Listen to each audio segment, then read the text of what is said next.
Hello friends, आप सभी का बहुत बहुत स्वागत है आपके अपने परिवार में।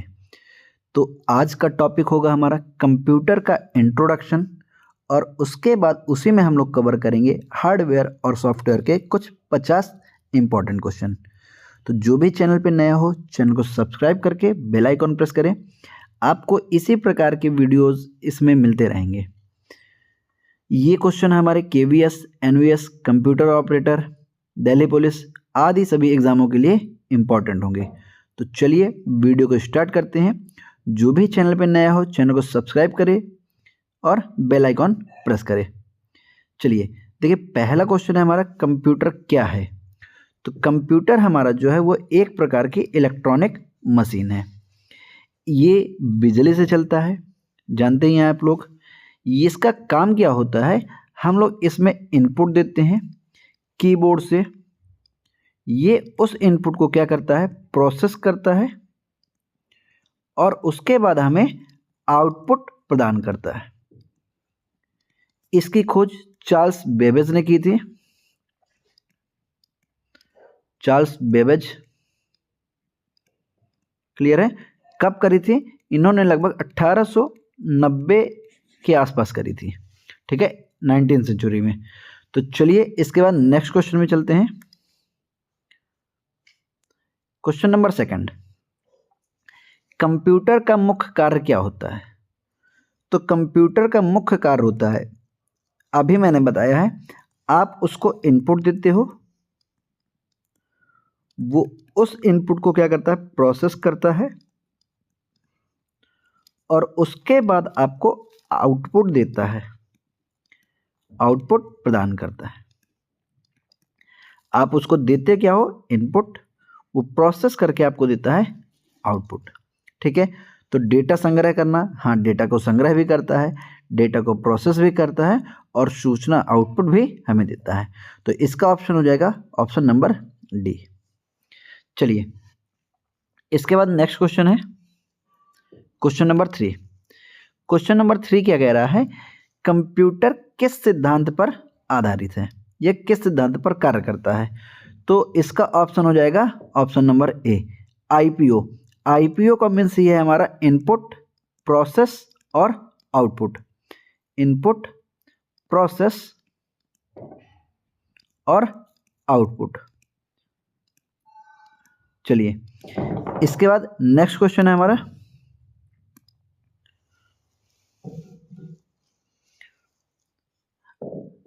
अगर नॉर्मली हम थोड़ा सा यहाँ पे और बात करें IPO का, तो IPO जैसे आप देते हो हमें कीबोर्ड से, क्या करते हो, इनपुट देते हो, ठीक है। इसके बाद कंप्यूटर में जो CPU होता है वो उसको क्या करता है, प्रोसेस करता है और जो आउटपुट होता है वो हमें उसके डिस्प्ले या मॉनिटर कह सकते हो, दिखाती है। चलिए अब चलते हैं नेक्स्ट क्वेश्चन में। क्वेश्चन नंबर 4 है, कंप्यूटर केवल किस भाषा को समझता है। तो नॉर्मली आप जानते हैं कंप्यूटर हमारा बाइनरी लैंग्वेज को समझता है, जिसमें हमारा 0 और 1 का यूज होता है।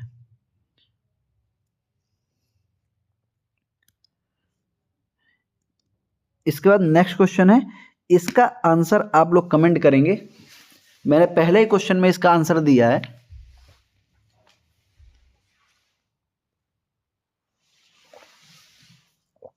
चलिए तो इसका आंसर आप लोग हमें कमेंट में देंगे। कंप्यूटर का जनक किसे कहा जाता है। चलिए अगला क्वेश्चन क्या कह रहा है, कंप्यूटर में डेटा किस रूप में रहता है। तो जो कंप्यूटर में हमारा डेटा सेव होता है वो बाइनरी के रूप में सेव होता है, चाहे वो टेक्स्ट हो, चाहे इमेज हो या कुछ भी हो, वो सब को क्या करता है, 0 और 1 के रूप में, मीन्स बाइनरी नंबर के रूप में सेव करता है। याद रखिएगा इस चीज को। चलिए कंप्यूटर के सबसे छोटी इकाई है, तो जो कंप्यूटर की सबसे छोटी इकाई होती है वो होती है हमारी बिट, ठीक है। और 8 बिट बराबर होता है 1 बाइट के, 1 बिट बराबर होता है 8 बिट बराबर 1 बाइट के, ठीक है। और 1024 बाइट होता है हमारा, 1024 बाइट ये होता है हमारा 1 KB के। इसी तरह 1024 KB बराबर होता है 1 MB के। ठीक है, इसी तरह 1024 MB बराबर होता है 1024 MB बराबर होता है हमारा 1024 MB बराबर होता है हमारा कितना 1 GB के। इसी तरह GB के बाद TB आता है, तो उसमें भी 1024 GB हो जाएंगी। चलिए नेक्स्ट क्वेश्चन है, इसमें मतलब हमारा ऑप्शन क्या हो जाएगा ए नंबर। कंप्यूटर की जो सबसे छोटी यूनिट होती है उसी को हम कहते हैं बिट। बिट और बाइट अलग अलग ये होता है, याद रखिएगा इस चीज़ को। कुछ बच्चे क्योंकि ऐसा सोचते हैं कि बिट और बाइट सेम होता है, तो वो दोनों क्या होते हैं अलग अलग होते हैं। चलिए नेक्स्ट क्वेश्चन में चलते हैं। ये जो क्वेश्चन है ये सब हमारे क्या है कंप्यूटर के इंट्रोडक्शन के हैं। कंप्यूटर थकान महसूस करता है, क्या ऐसा होता है? नहीं, कंप्यूटर तो एक मशीन है, तो वो हमारा थकान नहीं महसूस करता है। अगला क्वेश्चन, कंप्यूटर में निर्णय लेने की क्षमता होती है, तो क्या कंप्यूटर अपने आप से कोई निर्णय देता है? नहीं, जब तक आप किसी प्रकार का उसमें इनपुट नहीं देंगे वो किसी प्रकार का आउटपुट नहीं दे सकता है। ठीक है, मतलब कि सीधा सीधा सा कंप्यूटर में कोई भी निर्णय लेने की क्षमता नहीं होती है। आप उसमें जो भी इंस्ट्रक्शन देंगे उसी को वो फॉलो करके क्या करेगा रिजल्ट देगा, उसी को फॉलो करके वो रिजल्ट देगा। चलिए क्वेश्चन नंबर नेक्स्ट है हमारा क्वेश्चन नंबर 10 क्या कहता है, कंप्यूटर में गलती किस कारण होती है? तो बताइए कंप्यूटर में गलती किस कारण होती है? हार्डवेयर कोई गलती नहीं करते, ना तो सॉफ्टवेयर गलती करते। जब ये नहीं करते तो कंप्यूटर भी सीधी सी गलतियां नहीं करता है। अगर एरर करेगा तो कौन करेगा? मानव करेगा। ठीक है, चलिए जब हम उसको गलत क्या दे देंगे, डेटा दे देंगे, तो क्या करेगा? गलत हमें प्रोडक्ट दे देगा। चलिए इस प्रकार से। अगला क्वेश्चन, अब आइए देखिए सॉफ्टवेयर क्या होता है। तो सॉफ्टवेयर हार्डवेयर का भाग होता है? नहीं। प्रोग्रामों का समूह होता है। Input device? नहीं। Output device? नहीं। तो पहली बात तो कंप्यूटर जानते हो आपकी ना तो इनपुट डिवाइस है ना तो आउटपुट डिवाइस है। ठीक है, और ना ही ये किसी हार्डवेयर का भाग होता है। ये हमारा क्या होता है? प्रोग्राम का कलेक्शन होता है, समूह होता है। जिस प्रकार का सॉफ्टवेयर होगा उसी प्रकार से वो काम करेगा। अगला क्वेश्चन है सिस्टम सॉफ्टवेयर क्या होता है? तो सिस्टम सॉफ्टवेयर क्वेश्चन ही मैं गलत पड़ गया। क्या क्वेश्चन क्या कह रहा है? ऑपरेटिंग सिस्टम क्या है? तो ऑपरेटिंग सिस्टम हमारा क्या होता है? सिस्टम सॉफ्टवेयर होता है। इसको कहते हैं हम क्या? Operating software. ऑपरेटिंग सॉफ्टवेयर का मतलब जो ऑपरेट करने के लिए आवश्यक होता है, जो ऑपरेट करने के लिए जरूरी होता है। मीन्स जैसे आप कंप्यूटर ऑन करते हो तो कंप्यूटर को ऑन करने में जो सबसे पहले वर्क होता है वो किसका काम होता है? सिस्टम सॉफ्टवेयर का। ओएस बोलते हैं, ऑपरेटिंग सिस्टम सॉफ्टवेयर भी कह देते हैं। क्लियर है? जैसे हमारे पास कुछ हैं, जैसे लाइनक्स है, विंडो का है, विंडो ऑपरेटिंग सिस्टम, विंडो 7 है, 8 है, 10 है, 11 है, एक्सपी है, ये सब हो गए। और उसका एप्पल का iOS हो गया, एंड्रॉयड हो गया। ये दोनों ये लास्ट में जो दोनों लिखे हैं ये किसके लिए होते हैं? ये तो मोबाइल के लिए होते हैं। ठीक है, वो भी एक प्रकार का कंप्यूटर ही होता है। चलिए, तो ऑपरेटिंग सिस्टम क्या होगा? सिस्टम सॉफ्टवेयर होगा।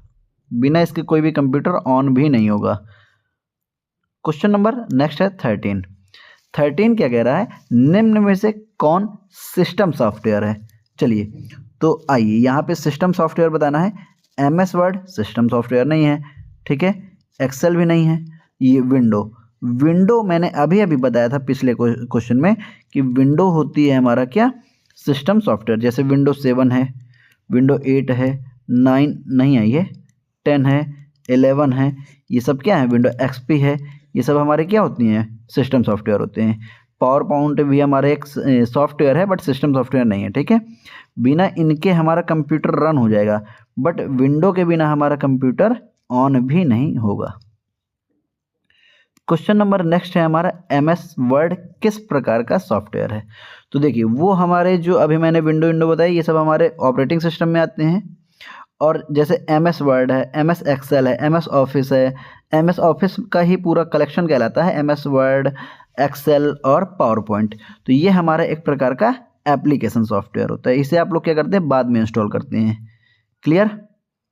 इसमें कौन कौन से आ जाता है, एक्सेल आ जाता है, एक्सेल और MS वर्ड और पावर पॉइंट, ये सब हमारे ऑफिस, MS ऑफिस कह दो, इसका कलेक्शन होते हैं। एक में ही ये सब पैकेज के रूप में होते हैं, एक इंस्टॉल करिए आपको सारे मिल जाते हैं। चलिए नेक्स्ट क्वेश्चन है, क्वेश्चन नंबर 15। ऑपरेटिंग सिस्टम का मुख्य कार्य होता है। तो जो ऑपरेटिंग सिस्टम होता है वो हमें कंप्यूटर चलाने के लिए इंटरफेस प्रदान करता है। चलिए अगला क्वेश्चन क्या कह रहा है, निम्न में से कौन एप्लीकेशन सॉफ्टवेयर नहीं है। एप्लीकेशन, तो देखिए पेंट हमारा एप्लीकेशन सॉफ्टवेयर है। देखिए मैंने अभी आपको बताए थे कि जो ऑपरेटिंग सिस्टम होते हैं वो कौन कौन से होते हैं। तो ऑपरेटिंग सिस्टम याद कर लीजिए आप, लाइनक्स है, विंडो में 7 है, 8 है, 10 है, 11 है और विंडो XP है, और उसका एप्पल का वो होता है मैक OS करके, और मोबाइल के लिए क्या होते हैं, एंड्रॉयड होता है और iOS होता है ये। तो जैसे हमारे नॉर्मली कोई फ़ोन है एप्पल को छोड़ करके, वो सब में क्या होता है, एंड्रॉयड होता है, लेकिन एप्पल में क्या होता है, iOS ऑपरेटिंग सिस्टम होता है। तो बिना इनके हमारे फ़ोन ऑन ही नहीं होते हैं, याद रखिएगा। तो इन्हें हम क्या कह देते हैं, इन्हें कह देते हैं सिस्टम सॉफ्टवेयर या सिस्टम ऑपरेटिंग सिस्टम, कुछ भी कह देते हैं। और जो बाद में इंस्टॉल करने होते हैं उन्हें हम कहते हैं एप्लीकेशन सॉफ्टवेयर। तो हमें बताना है इनमें से एप्लीकेशन सॉफ्टवेयर कौन सा नहीं है। तो पेंट हम बाद में इंस्टॉल करते हैं, टैली हम बाद में इंस्टॉल करते हैं, लाइनक्स, देखिए लाइनक्स जो होता है वो हमारा क्या होता है, एक OS होता है, ऑपरेटिंग सिस्टम सॉफ्टवेयर। और एक्सेल भी हमारा क्या होता है, एक एप्लीकेशन सॉफ्टवेयर होता है। सॉफ्टवेयर को किसमें संग्रहित किया जाता है। चलिए तो रैम में हमारा वो डेटा स्टोर होता है जो नॉर्मली आप जिस समय जिसमें वर्क करते हैं, ठीक है, वर्क करने के बाद ये इससे डिलीट हो जाता है, इसलिए इसे हम लोग क्या बोलते हैं, वर्साटाइल मेमोरी। हिंदी में कहते हैं अस्थाई। अस्थाई क्यों बोलते हैं, क्योंकि इसका डाटा तुरंत हमारा डिलीट हो जाता है। तो सॉफ्टवेयर को आप किस में इंस्टॉल करते हो या रखते हो, हार्ड डिस्क में। CPU तो हमारा वो हो गया पूरा, इनका कॉम्बिनेशन कहलाता है। मॉनिटर तो डिस्प्ले, ये आउटपुट देता है, मॉनिटर हमारा क्या देता है, आउटपुट देता है, ये आउटपुट देता है। और जो CPU है ये क्या करता है, ये डाटा को प्रोसेस करता है इनपुट देने के पश्चात, ठीक है। हार्ड डिस्क क्या करता है, सॉफ्टवेयर को रखता है। रैम हमारी मैंने बता दिया क्या होगा, तो इसका सही ऑप्शन क्या हो जाएगा हमारा, कौन संग्रहित करता है, hard disk. Clear, B option सही हो जाएगा। चलिए नेक्स्ट क्वेश्चन में चलते हैं। नेक्स्ट है हमारा 18 नंबर, यूटिलिटी सॉफ्टवेयर का उदाहरण क्या होता है। चलिए तो इसका आंसर हो जाएगा, यूटिलिटी सॉफ्टवेयर का मतलब क्या है, जैसे हम एंटीवायरस ये सब मतलब आवश्यकता के लिए बोल दो, और या तो जो हमारे पूरे सिस्टम को सेफ रखता है यूटिलिटी, तो इसका ऑप्शन हो जाएगा हमारा एंटीवायरस। ये किस लिए होता है, ये हमारा सिस्टम को वायरस से बचाने के लिए यूज होता है। चलिए अगला क्वेश्चन है, बिना सॉफ्टवेयर के कंप्यूटर क्या करेगा। अगर सॉफ्टवेयर नहीं होगा तो वो कोई किसी भी प्रकार का काम ही नहीं करेगा। कंप्यूटर चालू होने पर सबसे पहले कौन सा सॉफ्टवेयर चालू होता है, तो जैसे ही हम लोग कंप्यूटर चालू करते हैं तो सबसे पहले हमारा OS काम करता है, ऑपरेटिंग सिस्टम, ठीक है। इसके एग्जाम्पल मैंने आप लोगों को बता रखे हैं। हार्डवेयर क्या है? तो हार्डवेयर हमारा क्या होता है? हार्डवेयर क्या होता है? एक हमारा फिजिकली भाग होता है। जिन चीज़ों को नॉर्मली हम क्या कर सकते हैं, टच कर सकते हैं, वो हमारे क्या आते हैं, हार्डवेयर में आते हैं। जिन्हें हम टच नहीं कर सकते हैं वो हमारे किस में आते हैं, सॉफ्टवेयर के नॉर्मली अंतर्गत आते हैं। बिना सॉफ्टवेयर के किसी भी प्रकार का कोई हार्डवेयर वर्क नहीं करता है, ये भी याद रखिएगा। ये तो हम ये भी कैसे, हाँ क्लियर है इतना। चलिए क्वेश्चन नंबर नेक्स्ट है 22।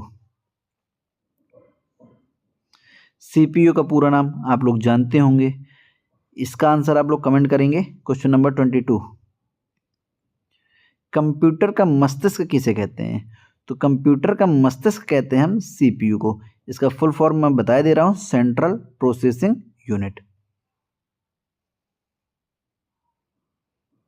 ये सीपीयू करता क्या है, ये पूरे कंप्यूटर को नियंत्रित करने का कार्य करता है।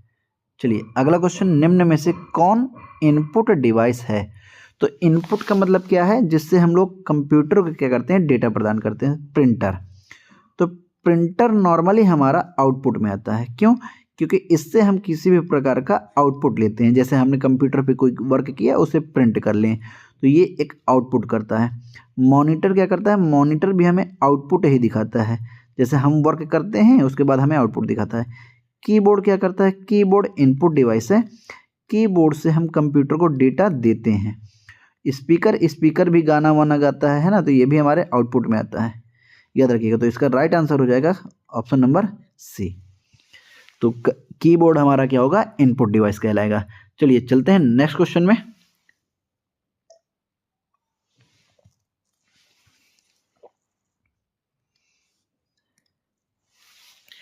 आउटपुट डिवाइस है। आउटपुट में अब हम ये देखेंगे कि कौन सा हमें भाग कंप्यूटर से डेटा प्रदान करता है, उसी को हम क्या कहेंगे, आउटपुट डिवाइस कहेंगे। माउस से भी हम क्या करते हैं, इनपुट देते हैं, क्लिक करके। स्कैनर भी इनपुट डिवाइस है। देखिए यहाँ पे जो प्रिंटर होता है, प्रिंटर तो हमारा आउटपुट डिवाइस होता है, ठीक है। लेकिन प्रिंटर में ही वो वाला पार्ट जहाँ पे स्कैनर होता है, जब हम उसको सिर्फ स्कैनर के रूप में यूज़ करेंगे तब उसे हम इनपुट डिवाइस कहते हैं। क्यों? क्योंकि जैसे हमें कोई डॉक्यूमेंट अपलोड करना होता है तो हम क्या करते हैं, बाहरी डेटा को कंप्यूटर में भेजते हैं, है ना। तो स्कैनर क्या करता है, बाहरी डेटा को कंप्यूटर में भेजने का काम करता है, इसलिए हम इसको इनपुट भी बोलते हैं। और प्रिंटर क्या करता है, प्रिंटर हमें डेटा देता है, इसलिए हम आउटपुट कहते हैं। इन दोनों को याद रखिएगा, स्कैनर इनपुट में आता है और प्रिंटर हमारा आउटपुट में आता है। तो इसका राइट आंसर हो जाएगा डी। चलते हैं नेक्स्ट क्वेश्चन में। आइए नेक्स्ट क्वेश्चन है हमारा, रैम किस प्रकार की मेमोरी है? तो रैम मैंने अभी बताया था, रैम एक अस्थायी मेमोरी होती है। क्यों? इस पे डाटा सिर्फ तब तक होता है जब तक हम क्या करते हैं, वर्क करते हैं। और अगर हमने कंप्यूटर बंद कर दिया तो इसका पूरा डाटा क्या होता है, डिलीट हो जाता है। क्या होता है, सारा डाटा डिलीट हो जाता है। क्लियर है? चलिए, और जो रोम होती है, रोम को हम क्या कहते हैं, स्थायी डेटा। इसके अगर फुल फॉर्म की बात करें तो इसका फुल फॉर्म होता है हमारा रैंडम एक्सेस मेमोरी। चलिए, ये इसका फुल फॉर्म होता है। नेक्स्ट क्वेश्चन है हमारा रोम। तो ये हमारी क्या होती है, स्थायी मेमोरी होती है, याद रखिएगा। हार्ड डिस्क किस प्रकार की मेमोरी कहलाती है? तो हार्ड डिस्क को हम सेकेंडरी मेमोरी कहते हैं, ठीक है। हार्ड डिस्क को हम क्या कहते हैं, सेकेंडरी मेमोरी कहते हैं। क्यों ऐसा कहते हैं? क्योंकि इसका डाटा हम काफी समय के लिए रख पाते हैं।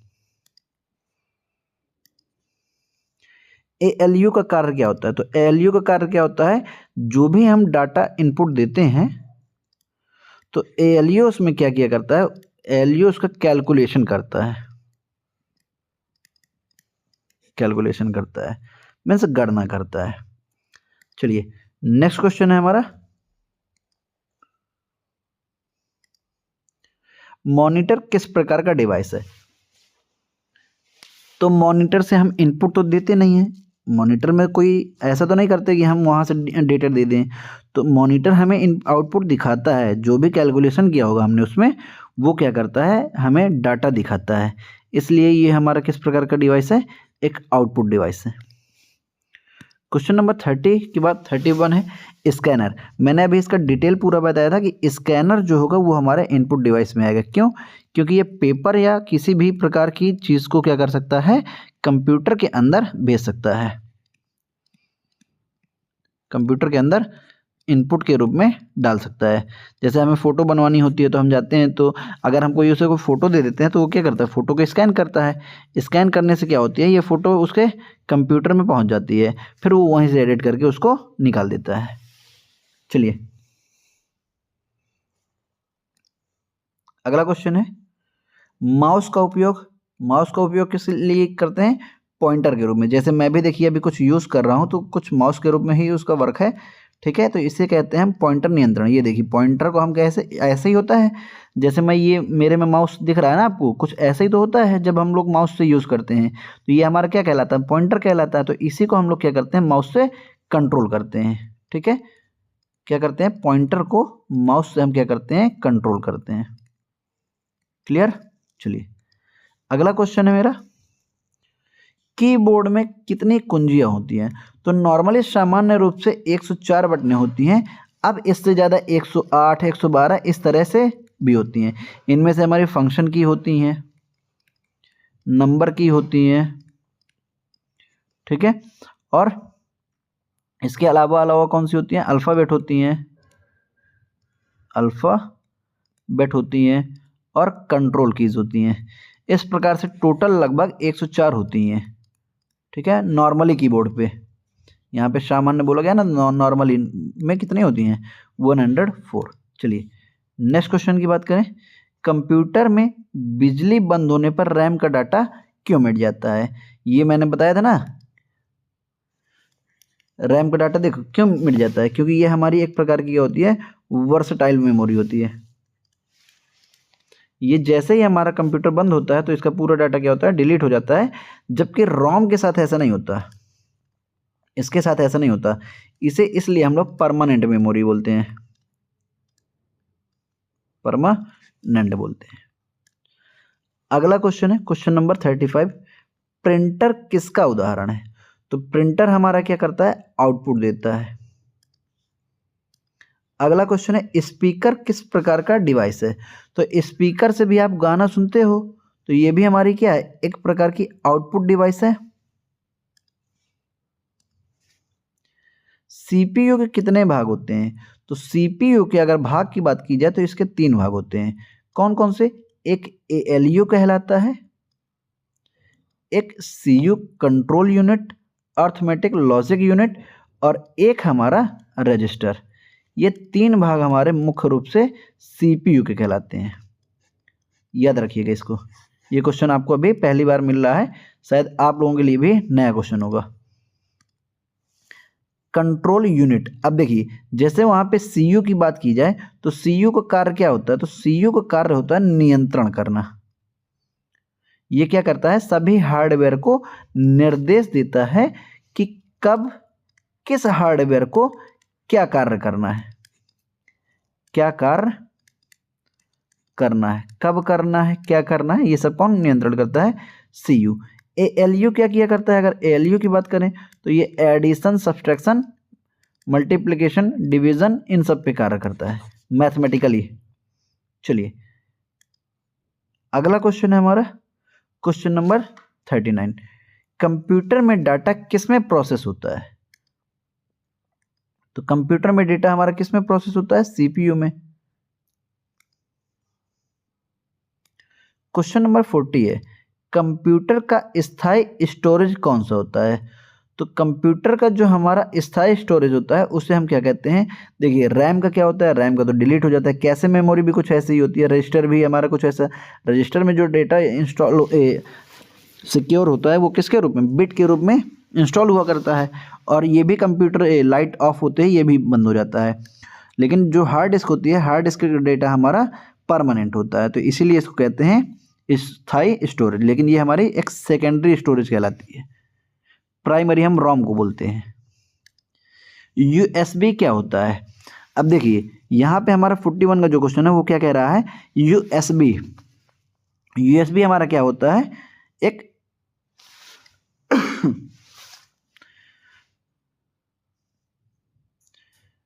यूएसबी कैसा डिवाइस होगा? चलिए आप लोग बताइए। यूएसबी हमारा एक स्टोरेज डिवाइस होता है, ठीक है। ये क्या किया करता है, ये सिर्फ डेटा को इधर से उधर, उधर से इधर ट्रांसफ़र करता है।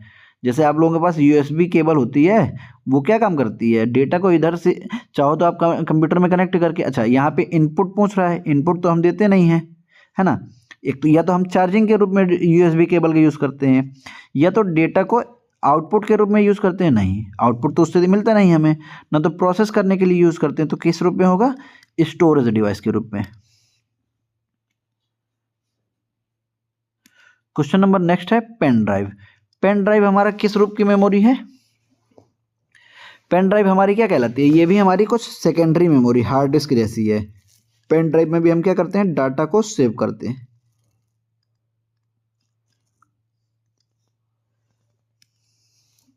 क्वेश्चन नंबर नेक्स्ट है कंप्यूटर में निर्देश कौन देता है? तो कंप्यूटर में निर्देश कौन देता है, यूजर। जो काम कर रहा होगा वही देगा। जिस प्रकार से आप उसको देंगे इनपुट, उसी आधार पे वो उसको क्या देगा, आपको आउटपुट। ऐसा तो नहीं है कि आप इनपुट कुछ अलग दे रहे हो, वो आउटपुट कुछ अलग दे दे, है ना। चलिए क्वेश्चन नंबर है नेक्स्ट, कंप्यूटर को गलत निर्देश देने पर क्या होगा? अगर कंप्यूटर को आप गलत निर्देश दोगे तो वो क्या करेगा, गलत परिणाम देगा, सीधी सी बात है। इसको कहते हैं garbage in garbage out. Garbage इन और गार्बेज आउट, इसी को बोलते हैं कि अगर आप गलत डेटा इंटर करोगे तो वो गलत डाटा आउटपुट देगा। चलिए नेक्स्ट क्वेश्चन है हमारा क्वेश्चन नंबर 45। क्वेश्चन नंबर 45 क्या कह रहा है, कंप्यूटर की गति किस में मापी जाती है? तो कंप्यूटर की ना तो मीटर में नापी जाती, ना तो सेकंड में नापी जाती, ना तो किलो में नापी जाती। किस में नापी जाती है, हर्ट्ज में, ठीक है। ये बताया करता है कि सीपीयू प्रति सेकंड में कितने सर्कल कंप्लीट करता है, कितने साइकिल। क्या बताता है कि कंप्यूटर का सीपीयू जो है वो कितने सेकंड में कितने चक्कर पूरा करता है। चलिए आवृत्ति का मात्रक होता है ना हर्ट्ज। आवृत्ति क्या होती है, जब इधर से उधर गति होती है, कितने दोलन पूरे करता है। तो कुछ इसी प्रकार से हमारे सीपीयू में होता है। कंप्यूटर का उपयोग कहाँ नहीं होता है? तो बैंक में इसका यूज़ होता है, स्कूलों में भी इसका यूज़ होता है, अस्पतालों में भी इसका यूज़ होता है, लेकिन खेत की मिट्टी में इसका उपयोग नहीं होता है, ठीक है। चलिए क्वेश्चन नंबर 47 है। ये क्या कह रहा है, डेटा को स्थायी रूप से सुरक्षित रखने के लिए क्या आवश्यक है? तो डेटा को अगर हमें अच्छे से स्टोर रखना है तो उसके लिए हमें स्टोरेज डिवाइस की आवश्यकता होगी। रैम में डिलीट हो जाता है, सीपीयू में डेटा स्टोर नहीं होता है, इसके लिए हमें क्या आवश्यकता होती है, स्टोरेज डिवाइस की। अगर हार्ड डिस्क नहीं है तो सीपीयू से क्या होगा, डेटा स्टोर नहीं कर पाएगा। कंप्यूटर स्वयं सोच सकता है? तो कंप्यूटर स्वयं नहीं सोच सकता, ठीक है। कंप्यूटर नहीं सोच सकता। कंप्यूटर को जो भी हम डेटा देंगे वो उसके आधार पे हमें आउटपुट दे देगा। वो स्वयं सोच करके नहीं हमें आंसर देगा कि ये सही है या ये गलत है। कंप्यूटर सिर्फ हमें क्या करेगा, जैसा हम डेटा देंगे वैसे ही हमें वो आउटपुट दे देगा, बस, ठीक है। एआई की बात नहीं कर रहे हैं। एआई में हाँ वो सोच करके हमें आंसर देता है। चलिए नेक्स्ट क्वेश्चन है, कंप्यूटर में सबसे महंगा भाग क्या होता है? तो अब इसको तो आप जानते ही होंगे कि माउस आता है 100 रुपये 150 रुपये, कीबोर्ड भी ऐसे ही आता है ना। तो सीपीयू हमारा सबसे महंगा होता है। इसमें प्रोसेसर होता है, हार्ड डिस्क होती है, रैम होती हैं, ये सारी चीज़ें इसी के अंतर्गत आती हैं। इसके बाद आज का लास्ट क्वेश्चन है, कंप्यूटर किसके बिना कार्य नहीं कर सकता है। तो देखिए जो कंप्यूटर है, कंप्यूटर में हार्डवेयर तो होगा ही होगा, सॉफ्टवेयर भी होगा ही होगा। अगर हार्डवेयर नहीं है तो सॉफ्टवेयर यूज़ किसके लिए होगा, और सॉफ्टवेयर नहीं है तो हार्डवेयर वर्क नहीं होगा। मतलब इन दोनों के बिना तो चल नहीं सकता। क्या बिजली के बिना चल सकता है? नहीं। यहाँ कंप्यूटर की बात हो रही, ना कि लैपटॉप की बात हो रही, ये भी याद रखिएगा। अगर लैपटॉप नहीं कह रहा है तो हमें नॉर्मली इसके साथ बिजली भी, मतलब इसका ऑप्शन क्या हो जाएगा हमारा, डी। तो इस प्रकार ये आज के हमारे 50 इंपॉर्टेंट क्वेश्चन हो गए। इसके बाद नेक्स्ट वीडियो में मिलते हैं। तो चलिए तब तक के लिए बाय बाय। सभी क्वेश्चन की पीडीएफ लेने के लिए आप लोग टेलीग्राम के चैनल को ज्वाइन कर सकते हैं। वहाँ पे अभी आपको सभी वीडियोस की पीडीएफ भी मिल जाएगी। वहाँ से आप पीडीएफ डाउनलोड कर सकते हैं। पीडीएफ डाउनलोड करना क्यों जरूरी होता है? क्योंकि जब हमारा एग्जाम होता है उस समय हमें रिवीजन की आवश्यकता होती है, और बिना रिवीजन सारी चीज़ें क्या होती है, भूल जाती हैं। इसलिए पीडीएफ आप लोग डाउनलोड कर सकते हैं। तो चलिए मिलते हैं नेक्स्ट वीडियो में, तब तक के लिए बाय बाय।